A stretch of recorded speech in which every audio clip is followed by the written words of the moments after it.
are no rules. This is like the first time we're doing this. We have no idea what we're doing. I know we don't. But you know what? This is fun. So we should at least like brainstorm. Tell people who we are. You go first. I'm Ashanta. I'm a recently licensed agent. And you're so smart. You didn't fail your test. Well, it was a complete accident. Every practice test. Oh, every practice test I failed. Me too. Yeah. Every practice test I did was at 46%. I got even less than that. I got 0%. I literally got 0%. No, I'm not joking. I got 0% on every single. Everybody, if you are gonna hire Ashanta and I just want you to know we can practice real estate legally in this state. I am a new real estate agent. Thanks to Christine. She's the one who encouraged me to do it. And I'm still navigating what me being an agent will look like. And yeah, like I'm brand spanking new in this thing. Who are you? Christine Craven, Ashanta's friend. Mm-hmm. And mentor. Yeah, I'm trying to just be as helpful as possible and encouraging because I love real estate. What do you love about real estate? You know, it's really interesting because I've thought about this a lot. I love that, well, it's very powerful to me in a sense. I feel like it blends together a lot of things that I'm super interested in, like design, architecture, especially, interior design. There's a lot of creativity. And I mean, there's an aspect of real estate that can be very just conservative and buttoned up, but at the same time, it's actually a very emotional, job. Yeah. It's hard to explain. You wouldn't realize that because people maybe think of it as just this very old school conservative transactional. But for me, it's not just that. I feel like a lot of it can be tied into just an expression of who, people just having control over, certain aspects of your life, like being able to have a place that you can be creative with and make changes and, have flexibility to do other things maybe even. Yeah. And I think your approach to real estate, emotional aspect of helping someone realize their dream and finding a place to raise their family, like no one ever had that emotionality, is that even a word, towards real estate? Yeah. Until but I met you. I really want to make sure that people are doing the right thing for themselves and not just because, you're making the smartest move that you've ever. People ask me that when I used to ask me that. I mean, they still ask me sometimes, like, oh, you bought that house in Joshua Tree, you must have like crunched all the numbers. I was like, I crunched 0 numbers. I was like the house, cute, and let's buy it. Like, it's cheap and cute. Let's get it. Hey, I mean, it sounds like a great equation for me. Maybe girl math. Yeah. Oops. I mean, and it's like, what? I mean, it depends on how, I can work with people who are investors who very much have that mindset, and I can totally get down with that 100%, and I respect it so much. I do want people to make good financial decisions. Obviously, too. she's always making me make good financial decisions. I want to make good financial decisions too, but sometimes it's just not about that. You know what I mean? There is, it's just, I don't know. I kind of, there's room for play. Yeah. If you have the ability and the resources, there's room for play in real estate, and it doesn't have to be so black and white and rigid transactional. It can be fun and it can bring joy. Yeah, because you are helping people to make one of the biggest transactions or the biggest transaction of their entire life. Yeah.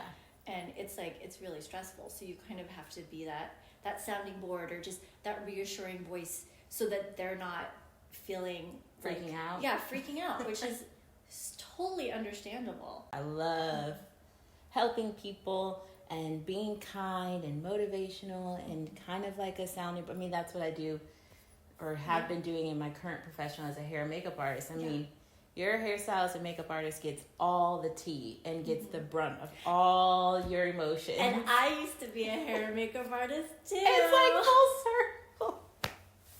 That's so crazy. So it's like being able to use that quality already. And so coming into, I was like, I'll just be a, referral agent and be the person who gets to do the fun stuff of like helping you find the spot and being that emotional support throughout the process. And then you're like, well, get your license and then you can get commission. I was like, okay. Yeah. That sounds like a great idea. That's really nice. So speaking of that, because there's changes happening in the laws when it comes to the buying and selling agent commission. Yes. And I saw that on the news. You're like, I was like, this is the whole reason why I did this. I'm so freaked out. I'm like, everybody calm down. Now I can't Let's get paid. chill. So can you explain to me how I'll still be able I'm to going make to a calm living? your fears. Thank you. Right now, as a buyer's agent,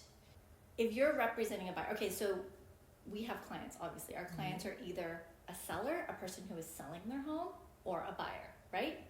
So when we are representing a buyer, it's actually free for that buyer to use us as their representative to try to purchase a home right now.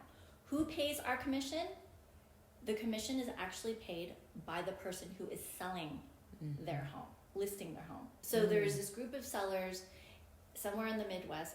Like Kansas, I think. Kansas, yeah. Kansas and Missouri. So they came together. They put together a class action lawsuit and said the National Association of Realtors is doing, this whole like what do you call it again when it's like limiting competition or something like that? Oh yeah, like monopolizing? Monopoly, yeah.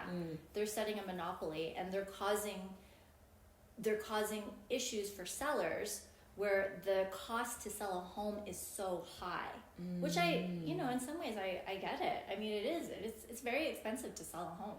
To list your home, you have a lot higher expenses than a buyer does. Yeah. But you're also gaining the sale is, you know what I mean? You made money on the house if you bought, the house. You're making money on the house. From when you originally bought it. Yeah, when you originally bought it. So it's a little, I don't really have an opinion on it, to be honest with you. I'm just sort of like, I'm trying to be Switzerland about it, but I'm just like, well, yeah, you know what I mean? It's like, well, it is what it is. Yeah. So if the Supreme Court or whatever court that they decide to go to decides that, okay, this is a monopoly, or whatever you want to call it, anti-competition. I don't even know. There is a word for it. And exactly. It was actually on our real estate test. Everybody just Google it. Just Google it. That's what my answer to stuff like this is. Like, just Google it. But essentially, what will happen if it is ruled as illegal to charge the home seller the amount of both what would, to share that commission with the buyer. Usually the listing agent gets more because there is more work involved. There's more work involved in selling a home than there is buying. Gotcha.